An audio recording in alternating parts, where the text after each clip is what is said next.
உயிர்த்தெழுந்த இயேசுவின் நாமத்திலே வாழ்த்துக்கள். கர்த்தர் இந்த 2வது ஆராதனையில் வந்திருக்கவங்க யாவரையும் இயேசுவின் நாமத்தில் நான் வாழ்த்துகிறேன். கர்த்தர் உங்களை ஆஸ்வதிக்க வல்லமை உள்ளவராக இருக்கிறார். இன்றைக்கு ஆண்டுடைய வசனங்களை நாம் கேட்க போகிறோம். இன்றைக்கு ஓசியாவின் புத்தகம் 11ஆம் அதிகாரம் 8-9 வசனங்களை வாசிப்போம். எப்ராயிமே, நான் உன்னை எப்படி கைவிடுவேன்? எப்ராயிமே, நான் உன்னை எப்படி கைவிடுவேன்? இஸ்ரவேலே, எப்படி ஒப்பு கொடுப்பேன்? இஸ்ரவேலே, நான் உன்னை எப்படி ஒப்பு கொடுப்பேன்? நான் உன்னை எப்படி ஆத்மாவை போல் ஆக்குவேன்? நான் உன்னை எப்படி ஆத்மாவை போல் ஆக்குவேன்? உன்னை எப்படி செபோயிமை போல வைப்பேன்? உன்னை எப்படி செபீமை போல வைப்பேன்? என் இருதயம் எனக்குள் குழம்புகிறது. என் இருதயம் எனக்குள் குழம்புகிறது. என் பரிதாபங்கள் ஏகமாய் பொங்குகிறது. என் பரிதாபங்கள் ஏகமாய் பொங்குகிறது. இங்கே பார்க்கும் பொழுது தேவன் என்ன பண்றாரு? இஸ்ரவேல் தேசத்தை பார்த்து, தேவனை பார்த்து, இஸ்ரவேல் தேசம் என்றால் யாக்கோபுடைய சந்ததியை பார்த்து சொல்றாரு. ஆண்டவர் சொல்றாரு, எப்ராயிமே, நான் எப்படி உன்னை கைவிடுவேன்? எப்படி உன்னை கைவிடுவேன்? எப்படி உன்னை நான் ஒப்பு கொடுப்பேன் அப்படின்னு சொல்றாரு. எப்படி உன்னை ஒப்பு கொடுப்பேன்? என்னுடைய இருதயம் எனக்குள் குழம்புகிறது. இப்போ கடவுளையே குழப்பிடுறான் பார்.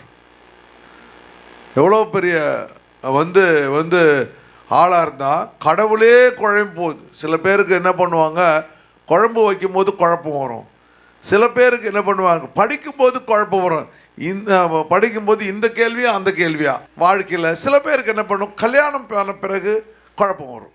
இதை கர்த்தரே காமிச்சாரா, இல்லை எப்படி என் வாழ்க்கையில் நடந்தது அப்படின்னு சொல்லி கல்யாணம் பண்ண உடனே குழப்பம் வரும். இப்படி குழப்பங்கள் பல இருந்தது. ஆனால் இங்கே இருந்த குழப்பம், எப்ராயிம் என்ன பண்ணுறான், கர்த்தரையே குழப்பி விடுகிறான். அப்படின்னா அவர் என்ன நினைக்கிறாரு அப்படின்னு சொன்னால், இவனை நானளவா அழைத்த ஆபிரகாம், ஈசாக்கு, யாக்கோபுடைய சந்ததியில் 12 பிள்ளைகள்.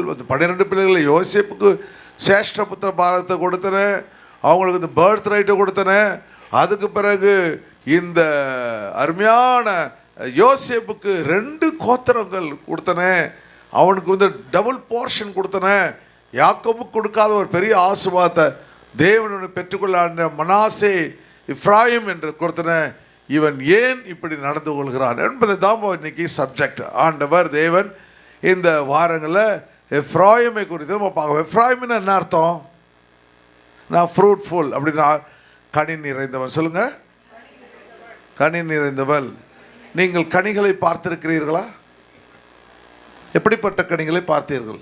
சொல்லுங்க சொல்லுங்க. என்னென்ன ஃப்ரூட்ஸ்லாம் பார்த்துறீங்க? ஆப்பிள் பார்த்துருக்கீங்க, வெரி குட். அப்புறம் நம்ம பலாப்பழம் பார்த்தீங்களா? பலாப்பழம் பார்த்து பெருசாக சொல்கிறீங்க.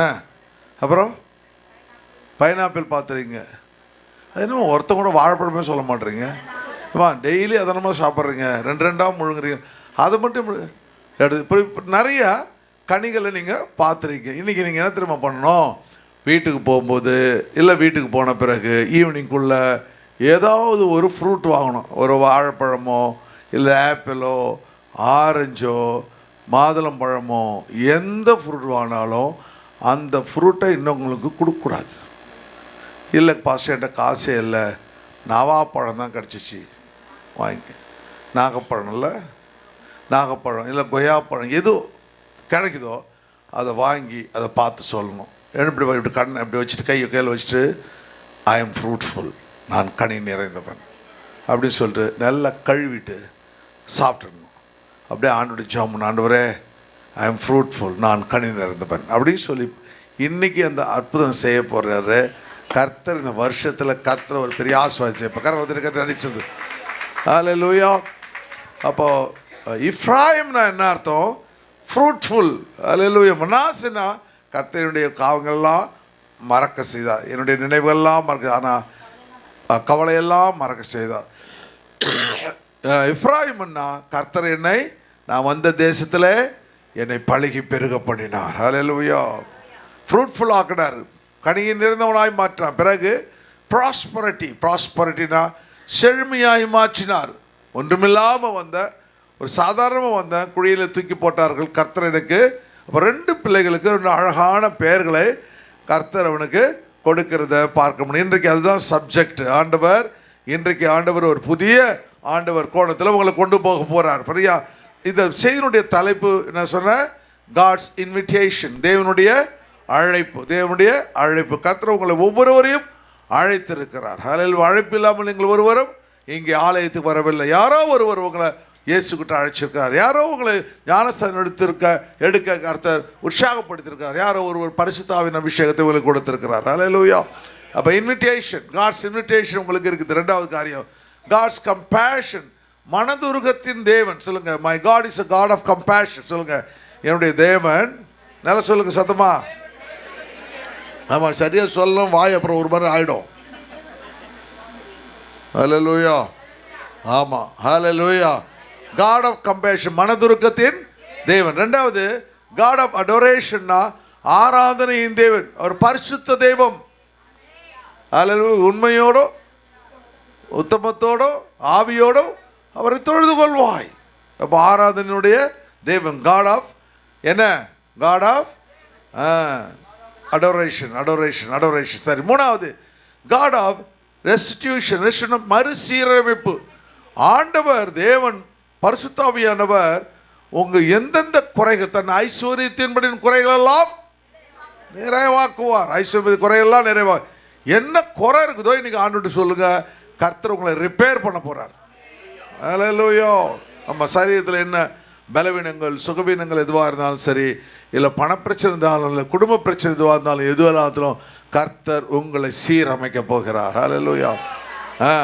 4வது காரியம், God of compensation. கம்பன்சேஷன்னா எதெல்லாம் நீங்கள் இழந்து போனீங்களோ, ஹல்லேலூயா, உங்கள் நிம்மதியிலிருந்து ஆரம்பித்து உங்கள் வாழ்க்கையில் எதை இழந்து போங்களோ கர்த்தர் உங்களுக்கு காம்பன்சேட் பண்ண போகிறாரு. இழைப்பு எடுத்த இன்சூரன்ஸ் பண்ணி வச்சுக்கார் உங்களை ஆண்டவர். உங்களுக்கு தேவன் இந்த 4 காரியங்களை மனசில் வச்சு ஆண்டவருடைய சமூகத்தில் என்ன சொல்லுவீங்க? நீங்கள் போயிட்டு ஐ எம் ஃப்ரூட்ஃபுல். ஹல்லேலூயா. என்ன சொல்லுவீங்க? I am fruitful. ஹல்லேலூயா. ஆண்டவர் தேவன் உங்களை எப்படி மாற்றுவார்? கனி நிறைந்தவராய் மாற்றுவார். கர்த்தருடைய வல்லமை, அபிஷேகம், தேவனுடைய தயவுகள் உங்கள் மேலே கர்த்தர் ஆச்சரியமாக வச்சிருப்பார். இந்த தாய்வான் சைடு, இந்த பேங்காக்கு, இந்த ஜாப்பனீஸ்லாம் என்ன தெரியுமா பண்ணுவாங்களாம்? பண்ணும்போது அவங்க நெல் வயல்களில் கொண்டு போயிட்டு சின்ன சின்ன மீன்கள், அந்த தண்ணி நிற்கும்ல, அந்த மீனெல்லாம் கொண்டு போயிட்டு அந்த நெல் வயலில் விட்டுடுவாங்களாம். அது ரொம்ப நேரம், ஒரு 3 மாதமோ 2 மாதமோ அந்த அந்த நெல் வயலில் தண்ணி நிற்கும். அதுக்கு அறுவடை நேரத்தில் தான் தண்ணியெலாம் வடிகட்டுவாங்க, தண்ணி பாய்ச்சிக்கிட்டே இருப்பாங்க. அந்த சமயத்தில் இந்த சின்ன சின்ன மீன்கள்லாம் அழகாக குட்டி போட்டு பழுகி பெருகி ஆசீர்வாதமாக மாறுமா. ஒரு சில இடங்களில் என்ன பண்ணுறாங்கன்னா, இந்த நண்டுங்களை கொண்டு விட்டுறானுங்களாம். விட்டுட்ட உடனே அப்போ இப்போல்லாம் அந்த கல்டிவேஷன் என்னென்னலாம் பண்ணுறானுங்க. அந்த நண்டுங்க என்ன பண்ணும், அங்கே வள தோண்டி அங்கேயே இது பண்ணி எக்கச்சக்கமான. அப்போ அறுவடை பண்ணும்பொழுது என்ன பண்ணுறாங்க, இந்த நண்டுகளையும் எடுத்துகிட்டு போயிட்டு எக்கச்சக்கமான நண்டுகள், இப்போ ஒரு 100 நண்டு விட்டாலும் முதல்ல 1000 நண்டு ஆகிடும். அந்த நிலம் முழுவதும் அதெல்லாம் தான் எடுத்துகிட்டு போயிட்டு விற்று கோடிக்கணக்கில் பணம் சம்பாதிக்காரங்க. நம்ம தமிழ்நாட்டுக்காரங்க என்ன பண்ணுறான்னா, விதைச்சவன் போய் பார்க்க மாட்டான். எப்படி விதைச்சானோ அதோடு சரி, கடைசியில் என்ன பண்ணுவான், போயிட்டு கவர்மெண்ட்டில் போய் நிற்பான். என்ன நினச்சின்னா, மதுமந்தி எனக்கு நஷ்டமாகி போச்சுங்க, எனக்கு நஷ்ட ஈடு கவர்மெண்ட் தரணும். அவன் என்ன பண்ணுறான், அவன் தன்னுடைய கரத்தில் கொடுத்த அந்த நிலத்தை 30, 60, 100 பலர்ந்திருக்கிறார். ஹல்லேலூயா. ஹல்லேலூயா.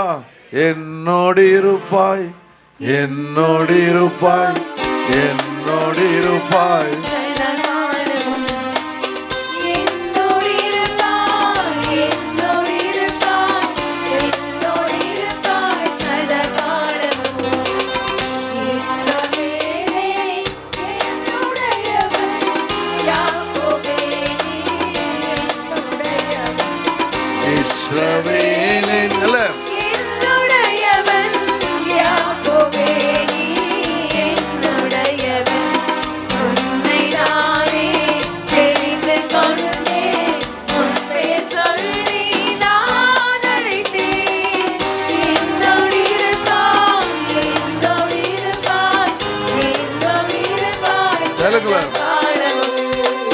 నాతో ఉండేదేవు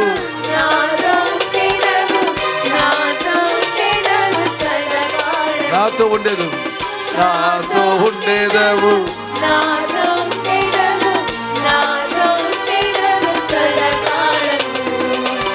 ఇశ్రాయేలు నీవే ప్రియుడు యాకోబు నీవు నా ప్రియుడవు ఇశ్రాయేలు నీవే ప్రియుడు యాకోబు నీవు నా ప్రియుడవు నిన్ను నేను కనుకొంటినే నీ పేరు పెట్టి పిలుస్తుతిని నాతో ఉండేదవు నాతో ఉండేదవు సదా என்னோடு இருப்பாய் என்னோடு இருப்பாய் என்னோடு இருப்பாய் என்னோடு இருப்பாய் சதாகாலம். இந்த அருமையான பாடல் எழுதும்பொழுது தேவனே வந்து அவர் வந்து பாடுற மாதிரி இந்த பாட்டு அவர் பார்த்து சொல்லார், இஸ்ரவேலே நீ என்னுடையவன், யாக்கோபே நீ என்னுடைய, உன்னை நானே தெரிந்து கொண்டேன், உன் பேர் சொல்லி நான் அழைப்பேன், என்னோடு இருப்பாய் என்னோடு இருப்பாய். அவர் ஏக்கத்தோடு எழுதுகிற மாதிரி அநேக வருஷங்களுக்கு முன்னாடி இந்த பாடலை கர்த்தர் எனக்கு கொடுத்தாரு. நான் இஸ்ரேல் போகும்போது இந்த பாட்டு எழுதி மியூசிக் போட்டு அந்த கேசட் எடுத்துகிட்டு போயிட்டு இஸ்ரேலில் எங்கள் டூர் போகும்போது அந்த டிரைவர் இந்த இது டூரு இதில் அவங்ககிட்ட கையில் கொடுத்தான். அவன் என்ன பண்ணான், அந்த டூர் முடிவுலையும் 10 நாள் இந்த காசட்டே போட்டிருந்தான்.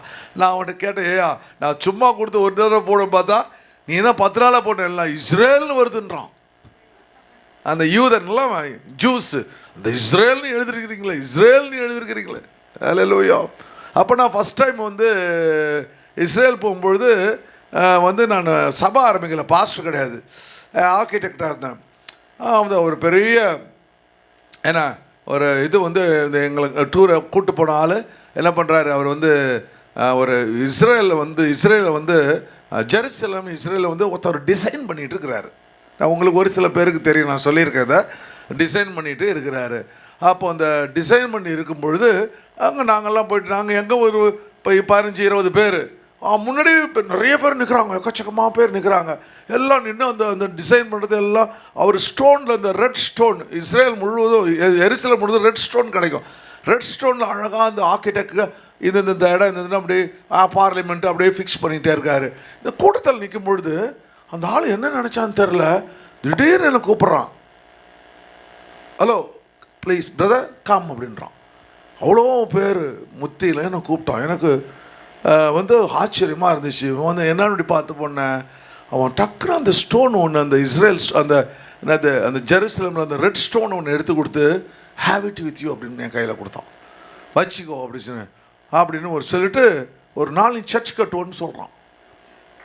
எனக்கு உடம்பு அப்போ எனக்கு இந்த ஐடியாவும் கிடையாது, நான் பாஸ்டராக வர ஐடியாவும் கிடையாது, நான் எவேஞ்சலிஸ்டாக இருந்தேன், ஊழியம் பண்ணிகிட்டு இருந்தேன். 75 ஊழியம் பண்ணிகிட்டு இருப்பேன், வந்து பிரசங்கம் பண்ணுவோம் எல்லாம் பண்ணுவேன். ஆனால் பாஸ்டோரியல் வந்து காலிங் 92 தான் வந்துச்சு. ஆனால் கரெக்டாக சொல்கிறான் பாருங்கள், நீ சர்ச்சுக்கு அந்த சர்ச்சு அந்த கல்லை வச்சு தான் இந்த சர்ச்சை கட்டணும் நம்ம. அல்லேலூயா. அது வந்து ஒரு என்னது ஒரு பிராஸ் இதில் போட்டு அது உள்ளே வச்சு ப்ரேயர் பண்ணி அந்த இது இருக்குங்க ரைட் ஹேண்ட் சைடு இந்த கேப்சூல் லிஃப்ட் இருக்க அந்த கேப்சூல் காலத்துக்குள்ளே வச்சு அதை நம்ம பண்ணணும். அதனால தான் எல்லாத்தையும் பிசாசு நமக்கு ஏன் அவ்வளோ உபத்திரம் வரும்னா, அந்த தரிசனங்கள் நிறைவேற்ற விடாமல் பிசாசு தடை பண்ணாலும் ஆண்டவர் சொல்லாரு, என்னோடு இருப்பாய் என்னோடு இருப்பாய் என்னோடு இருப்பாய் சதா காலம்.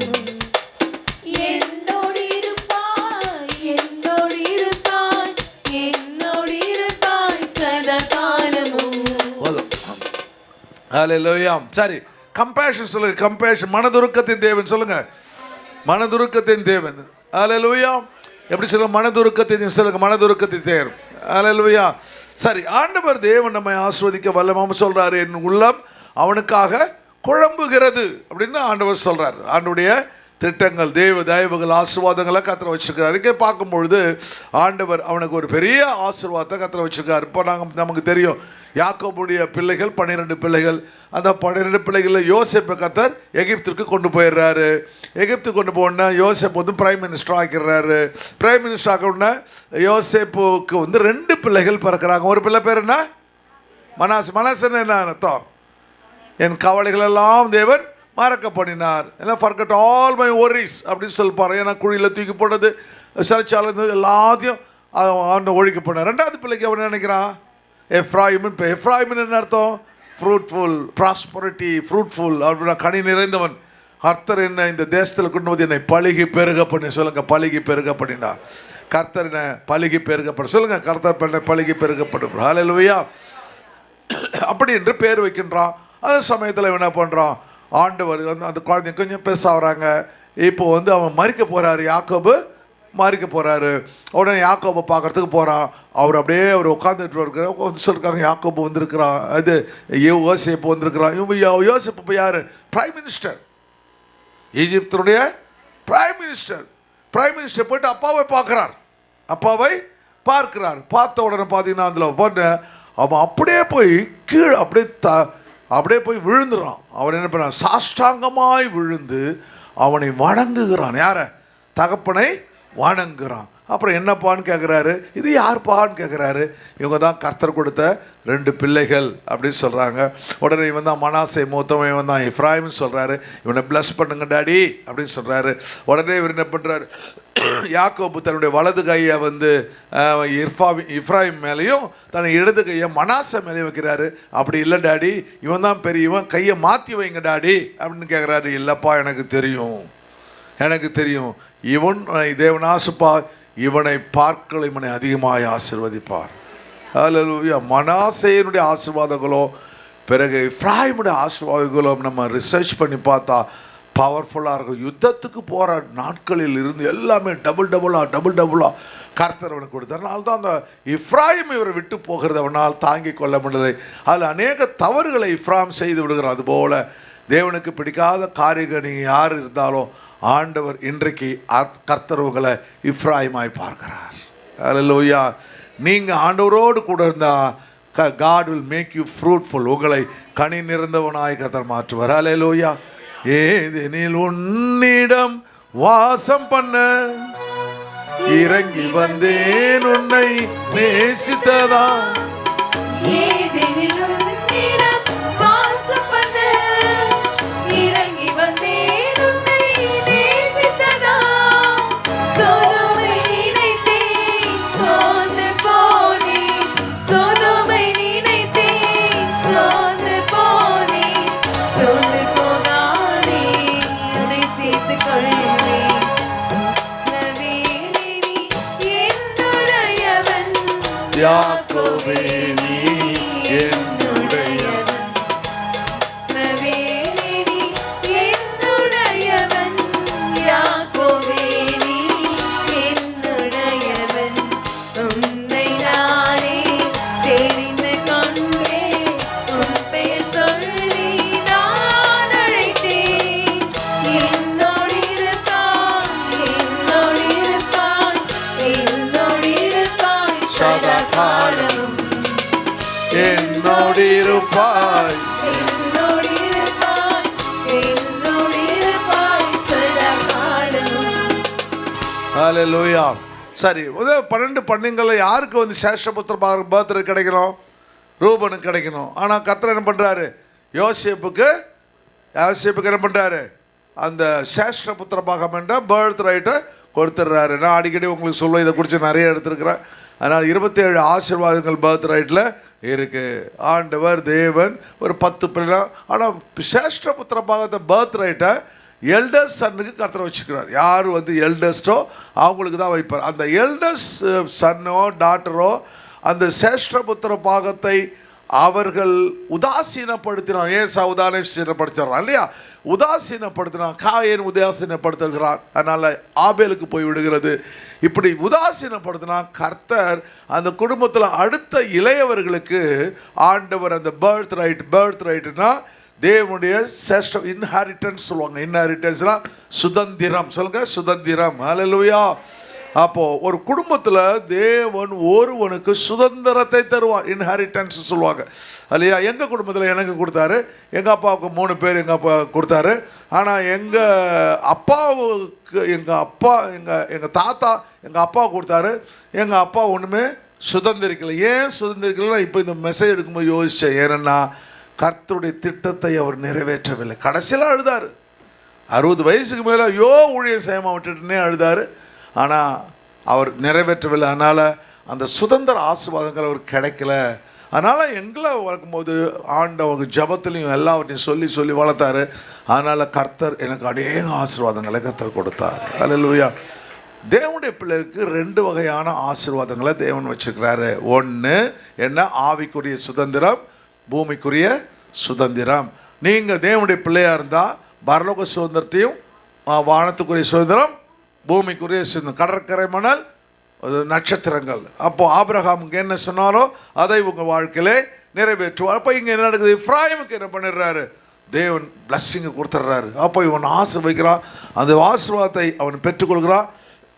வேதாமத்தில் சேஷ்டபுத்திர பாகத்தை 12 பேருக்கு கர்த்தர் கொடுக்குறார். 12 பண்ணி சின்ன பிள்ளைங்களுக்கு, முதல் இல்லாமல் ஃபஸ்ட் பார்ன் இல்லாமல் செகண்ட் பார்ன். அது யாருன்னா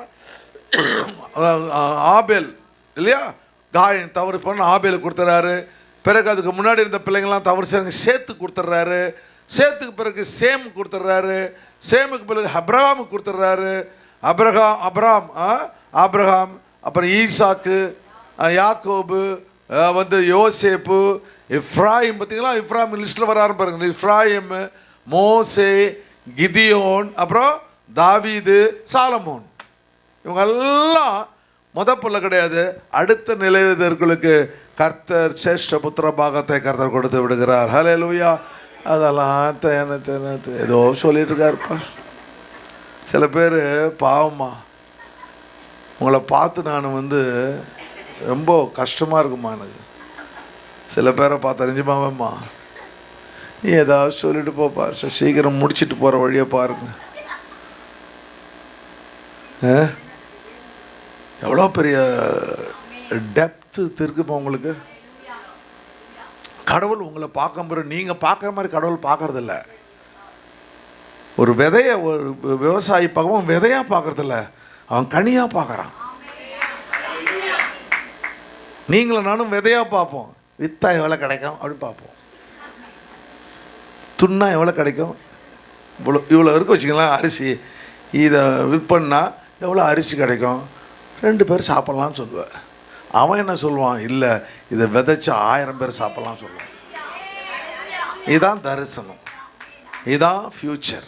ஆண்டவர் உங்களை ஃப்யூச்சரை பார்க்குறாரு, நீங்கள் இன்றைக்கி இருக்க நிலைமையை பார்க்குறீங்க. ஹல்லேலூயா. எந்த பிள்ளை ஃப்யூச்சரை பார்க்குறானோ அவனுடைய ஆசீர்வாதங்களை தடை செய்யவே முடியாது. ஹல்லேலூயா. ஆண்டவருங்களா. சரி, ரொம்ப காருங்க. இப்போ கொஞ்சம் கவனிங்க. அப்போது இந்த எப்ராயிம் பார்த்துக்கோன்னா நம்பர்ஸ் சாப்டர் 1ஆம் அதிகாரத்தில் பாருங்கள்.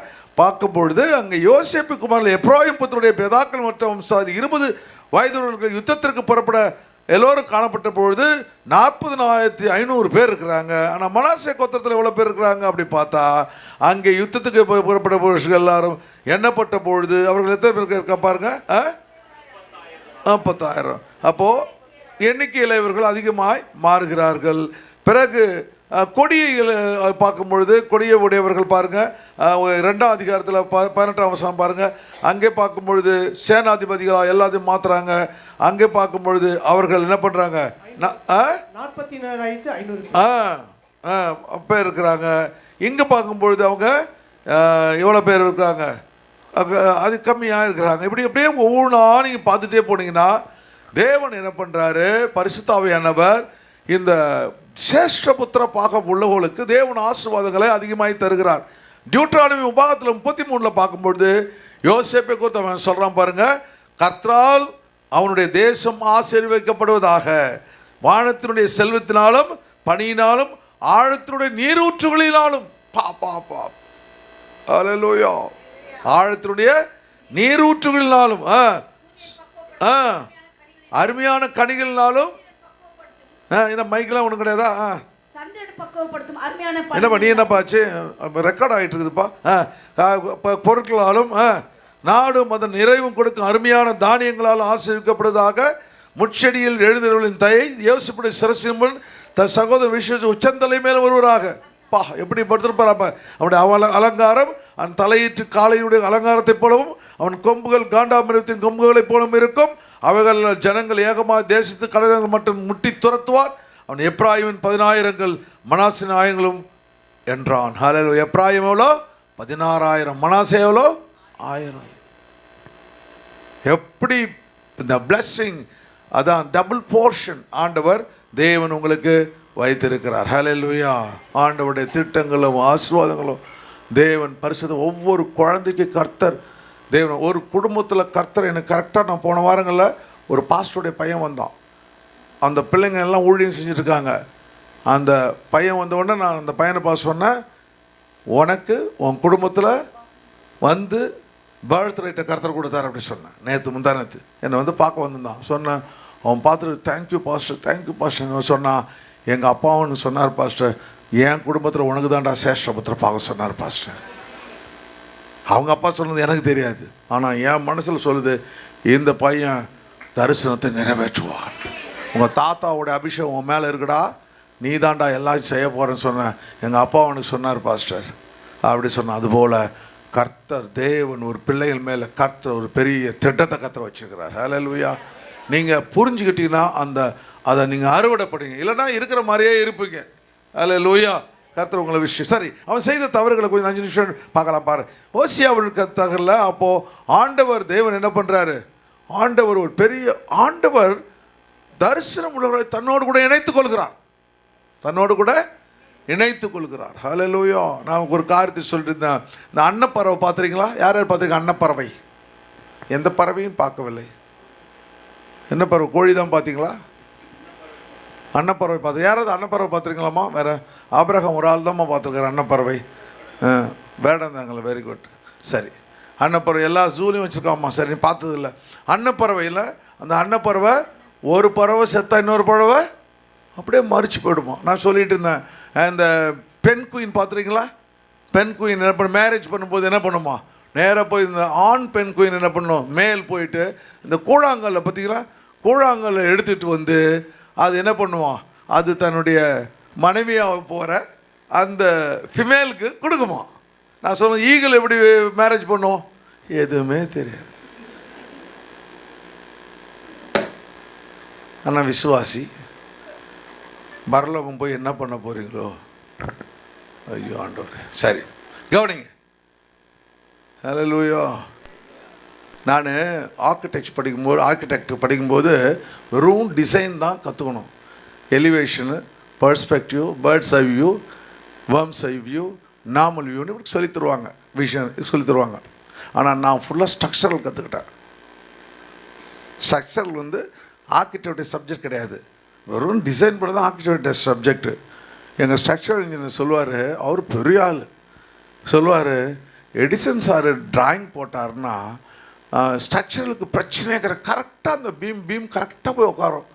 எப்படி இந்த காலத்தை கரெக்டாக ஃபிக்ஸ் பண்ணுவேன் நான் அழகாக. ஸ்ட்ரக்சரில் எப்படி பண்ணுவானோ அது மாதிரி அந்த லோடு எங்கே இந்த இடத்துல பார்த்தீங்கன்னா இந்த லோடு இதெல்லாம் நம்ம கடவுள் நம்ம கொடுத்த ஞானம் தான். பாருங்கள், நடுவில் பில்லர் இருந்துச்சு பாருங்கள். இந்த பில்டிங் கட்டும்போது இங்கே பில்லர் இருந்துச்சு, இந்த பில்லரை ஸ்ட்ரிம் பண்ண பாருங்கள், உங்கள் மேலே விழாமல் இருக்குது பாருங்கள். அங்கே உட்காருங்க, பார்த்து உட்காருங்கம்மா. இந்த சர்ச்சு இப்படி இருந்துச்சு, அப்புறம் இப்படி ஆக்ஷன் பண்ணோம். அப்புறம் பார்த்தா என்னடா இப்படி ஆக்ஷன் பண்ணால் இந்த இதில் பில்லர் இருக்குமே. நிறைய சர்ச்சில் இந்த பில்லர் நடுமத்தியில் இருக்கும். இருக்கக்கூடாத. அதுக்கு தானே கரெக்டாக ஞானத்தை கொடுத்தாரு. இதை ட்ரிம் பண்ணணும். ட்ரிம் பண்ணால் பில்டிங் பண்ணுறோம். 3 ஃப்ளோர் முன்னாடியே கட்டியாச்சு 3 ஃப்ளோரு. நடுமத்தில் எப்படி பில்லர் எடுத்தால் பில்டிங் அவ்வளோ ஸ்பான் எப்படி கொடுப்ப? நிற்குதா நிற்கலையா? நிற்குது இல்லையா? நிற்குது இல்லை? அதான். ஹல்லேலூயா. ஆண்டவர் எவ்வளோ காரியம் பாருங்கள். தேவன் ஆண்டவர் எதையும் கர்த்தர் உங்களை கொண்டு செய்வார். சொல்லுங்க, என்னை கொண்டு கர்த்தர் எதையும் செய்வார். ஹல்லேலூயா. பாராலும் கர்த்தர் நானே, பாரினில் வந்தே பரிசுத்த பாராலும் இயேசு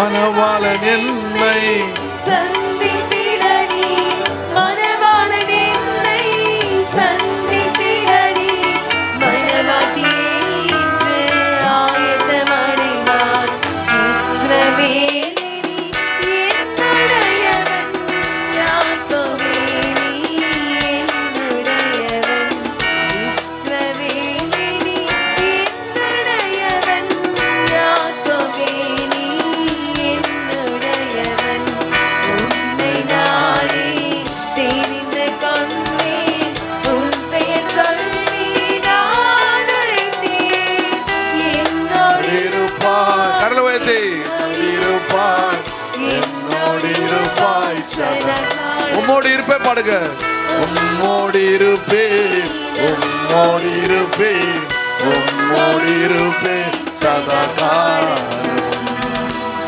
ஹல்லேலூயா ஸோ இவ்வளோ பெரிய ஆசீர்வாதத்தை எப்ராயிமுக்கு கர்த்தர் கொடுத்துறார் எல்லாத்துலேயும் நம்பர் ஒன் யுத்தத்துக்கு போகிறதுலேருந்து எல்லாத்துலேயும் டாப் பயங்கரமான ஆசீர்வாதங்கள் சேஷ்டபத்திரமா எல்லாம் அவனுக்கு கிடச்சிருச்சு. ஆனால் என்ன பண்ணுறான்? தேவனை விட்டு விலகி போய் விடுகிறான். நிறைய பிள்ளைகள் பார்த்தீங்களா? தேவனுடைய பிள்ளைகள் என்ன பண்ணுறாங்க? சபைக்கு வருவதில்லை, தேவனை ஆராதிப்பதில்லை, வேதாகம் படிப்பதில்லை, தேவனை விட்டு விலகி போய் விடுகிறார்கள். அப்போ ஆண்டவருடைய மனசு குழம்புது. ஐயோ எவ்வளோ பெரிய ஆசீர்வாதத்தை இந்த பிள்ளை மேலே வச்சுருந்தானே, ஐயோ எவ்வளோ பெரிய திட்டங்கள் செய்யப்பட வேண்டுமே அப்படின்னு சொல்லி அவருடைய மனது குழம்புகிறது. ஹல்லேலூயா. அவன் செய்த தவறுகள் 1 2 4 5 பார்ப்போம். நிறையா பண்ணிட்டான். அதில் முக்கியமானது மட்டும் பார்ப்பாரு. முதல்ல அவன் செஞ்ச காரியம் என்ன? 7 8 பார்த்து எப்ராயிம் அந்நிய ஜனங்களோடே கலந்திருக்கிறான். எப்ராயிம் அந்நிய ஜனங்களோடே கலந்திருக்கிறார். நாங்கள் பிரேக் த்ரூ ப்ரேயரில் வந்து நிறைய காரியத்தை கொரிந்து சபைக்கு காரியங்களை பவுல் எழுதி கொடுத்த நிறைய காரியங்களை குறித்து நாங்கள் இப்போ நல்லா படித்தோம். என்னென்ன காரியங்கள்? ஃபானிகேஷனு, அந்த அடல்ட்ரி ஸ்பிரிட்டு, ஃபானிகேஷன், அது மாதிரி லெசிவியஸ்னஸ்ன்னு சொல்லுவாங்க, அந்த காம விகாரத்தின் ஆவிகள் இதெல்லாம் எப்படி கிரியை செய்கிறது, எப்படி தேசத்தில் கிரியை செய்கிறது அப்படின்னு சொல்லி இது எல்லாத்தையும் ஆண்டவர் சொல்லி கொடுத்தார். நிறைய காரியங்களை சொன்னாங்க. இதெல்லாம் நாங்கள் கேள்விப்பட்டதே இல்லை, அதெல்லாம் சபையில் பேச முடியாது. அதனால் ப்ரேயரில் அதில் நாங்கள் பற்றி ஒரு பெரிய காரியம் என்னென்னலாம் நடக்குது, எப்படிலாம் தவறுகள் நடக்குது, எப்படி தேசத்தை மாற்ற முடியும் அப்படின்னு சொல்லி ஒரு பெரிய காரியங்கள் கர்த்தர் செய்தது போல் இவன் என்ன பண்ணுறான்? அந்த தரிசனத்தை அவன் இழந்து தேவனை விட்டு அவனை விலகி செய்து விடுற. ஒரு வாரம் நீங்கள் சர்ச்சுக்கு வரலன்னா அடுத்த வாரம் கொஞ்சம் சபைக்கு வர்றதுக்கு பிடிக்காது, கொஞ்சம் சோம்பலாக இருக்கும். அப்புறம் சரி பரவாயில்லன்னு சொல்லிட்டு லேட்டாக வருவீங்க. அதுக்கு அடுத்த வாரம் என்ன பண்ணுவீங்க? இன்னும் லேட்டாக வருவீங்க. அதுக்கப்புறம் என்ன பண்ணுவீங்க? ஃபர்ஸ்ட் ஃப்ளோரில் உட்காருவீங்க. அதுக்கப்புறம் என்ன பண்ணுவீங்க? போயே போச்சு. என்னத்தை அமிர்தாஞ்சனத்தோட போயே போச்சு, விக்ஸ் பேப்பரை தடவின போயே போச்சு, வழி போயே போனது போல கடவுளும் போயே போச்சு. ஆண்டவர் உங்களை விட்டு இந்த வைராக்கியத்தை ஒரு நாளும் விடவே கூடாது. எவ்வளோ உபத்திரம் வரட்டும், நெருக்கங்களை வரட்டும், கஷ்டங்களை வரட்டும், கண்ணீர் வரட்டும், பணப்பிரச்சனை வரட்டும், ஏது நடந்தாலும் கர்த்தர் என்னோடு கூட இருக்கிறார். ஹல்லேலூயா, ஹல்லேலூயா. ஆண்டவர் யோசிப்பட்டு சொன்ன என்ன சொன்னார் யோசுவா கிட்ட? I will not leave you, I will not forsake you, I will make you victorious. நான் உன்னை விட்டு விலகுவதுமில்லை. இவன் விட்டானா? இவனும் விடலை, அவரும் விடலை. ஹல்லேலூயா. கடைசி சாப்டர் வரலையும் நானும் என் வீட்டாரும் என்றால் கர்த்தரையே சேவிப்போம் மறைச்சிட்றான். பார்த்தீங்களா? யோசுவா போல வந்து மோசையை போல ஆபிரகாமை போல கர்த்தர் உங்களை என்னையும் கர்த்தர் அழைத்திருக்கிறார். ஹல்லேலூயா. அவனுடைய கரம் எங்கே இருக்கு பாருங்க. அப்போது எப்ராயிம் என்ன செய்கிறான்? விக்கிரங்களுடைய கலந்திருக்கிறான். ஹல்லேலூயா. அந்நியருடைய பலத்தை தின்கிறார்கள், அவனோ அதை அறியான். நம்ம ஆண்டவரோடு கூட இருக்கும் பொழுது நீங்கள் என்னென்னலாம் செய்கிறீங்களோ அது ஃப்ரூட்ஃபுல்லாக மாறும், ஆசீர்வாதமாக மாறும், பழுகி பெருகும்.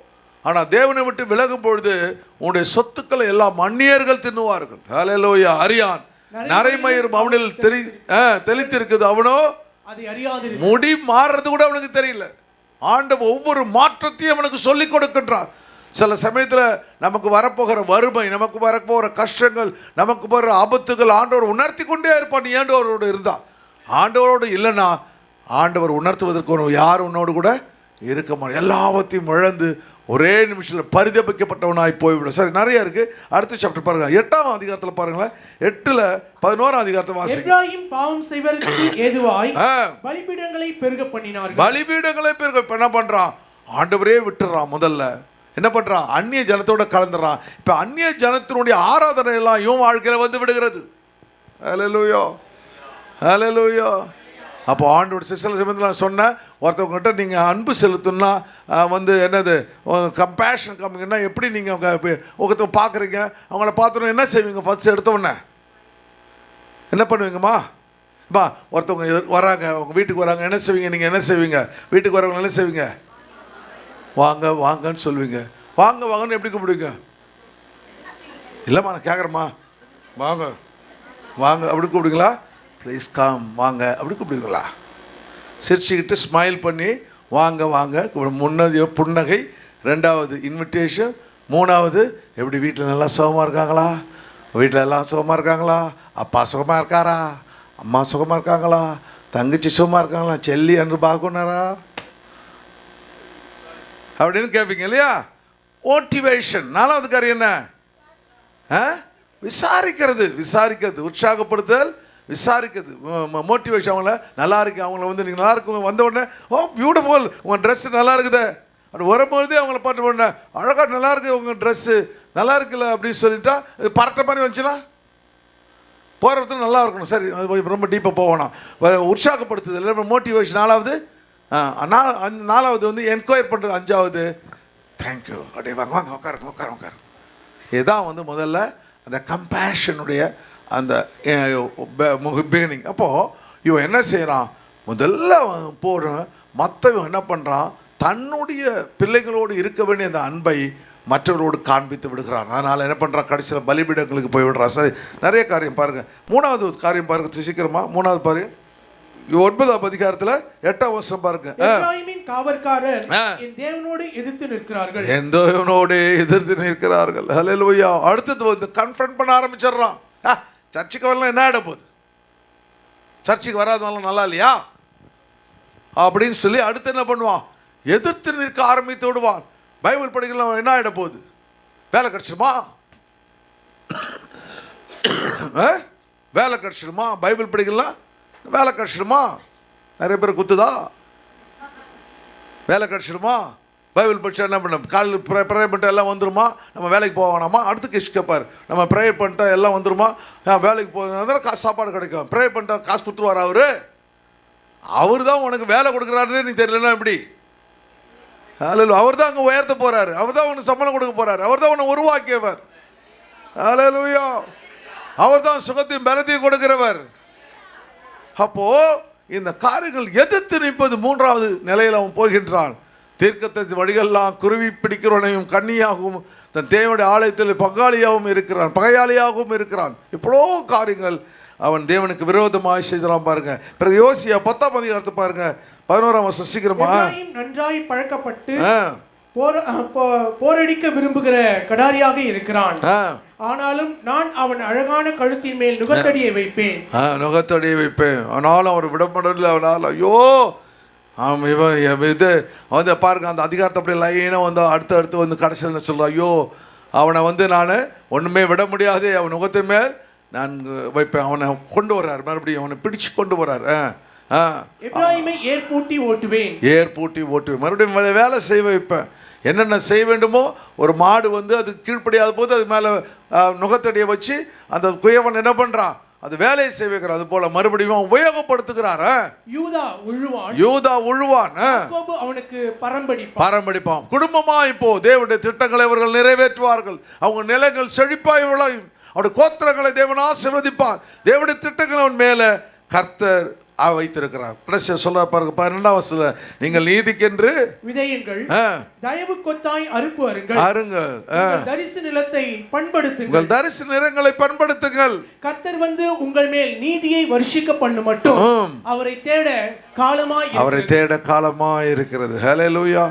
ஆண்டவர் தேவன் எப்ராயிம் என்றால் கர்த்தர் தேவன் உங்களை ஃப்ரூட்ஃபுல்லாய் மாற்ற வேண்டும் என்றால் நீங்கள் தேவனை தேட வேண்டும். ஹல்லேலூயா. அவன் செய்த காரியம் என்ன? அவன் அந்நிய ஜனங்களோடு கூட கலந்து விடுகின்றான். உலகம் உலகம் உலகம் ஒன்று சில நம்ம போயிடுவோம். தேவனை தேடுவதில்லை. இரண்டாவது, தேவனுக்கு விரோதமாய் பலிபீடங்களை ஏற்படுத்தி விடுகிறான். அப்போ தேவனை ஆராதிக்காம உங்களுடைய வாழ்க்கை ஞாயிற்றுக்கிழமையில் வேற ஒரு காரியத்தை ஆராதிக்க போய்விடும். மூன்றாவது காரியம் அவனை செய்கிறான், எதிர்த்து நிற்கின்றான். ஹல்லேலூயா. நாலாவது காரியம் அவனை செய்கின்றான், கர்த்தர் அவன் மேலே தன்னுடைய நுகத்தடியை வைத்து மறுபடியும் தன்னோடு கூட அவர் கூட்டி சேர்த்து கொள்கின்றார். அதான் கம்பேஷன், காட் ஆஃப் கம்பேஷன். நம்மை மேலே மனதுருகிற ஒரு கர்த்தர் நம்மோடு கூட இருக்கிறார். ஹல்லேலூயா.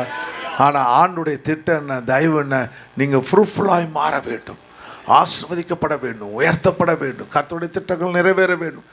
தேவன் உங்களை கொண்டு, பரிசுத்தாவே உங்களை கொண்டு பெரிய காரியங்களை செய்ய வல்லமை உள்ளவராக இருக்கிறார். நான் ஒரு நாட்களில் ஜெயிப்பாண்டவரே, எனக்கு வெறும் பூமிக்குரிய ஆசீர்வாதம் தானா, வானத்துக்குரிய ஆசீர்வாதம் இல்லையான அழுத நாட்கள் உண்டு நான். ஆனால் இப்போ நான் பார்க்குறேன், கர்த்தர் எனக்கு பூமிக்குரிய ஆசீர்வாதத்தையும் கொடுத்தாரு, வானத்துக்குரிய ஆசீர்வாத நட்சத்திரங்கள் நீங்கள் தான். விசுவாசிகள் யார்? நட்சத்திரங்கள். ஹல்லேலூயா. உங்களை கர்த்தர் எனக்கு கொடுத்தார். ஹல்லேலூயா. ரெண்டுத்தையும் சுதந்திரிக்க தேவன் எனக்கு இரக்கம் பாராட்டினார். ஹல்லேலூயா. அதனால் தேவனுடைய பிள்ளைகளை வெறும் பூமிக்குடைய சுதந்திரம் இல்லை, பரலோகத்துக்குரிய சுதந்திரத்தை கர்த்தர் நம்ம கண்டு வைத்திருக்கிறார். ஹல்லேலூயா. அதனால் நம்ம எல்லாமே எப்ராயிம் இன்றைக்கி போயிட்டு நீங்கள் ஏதாவது ஒரு பழத்தை வாங்கி சாப்பிட்டு உருப்படுற வழியை பாருங்கள். கடவுள் உங்களை ஆசீர்வதிப்பார்.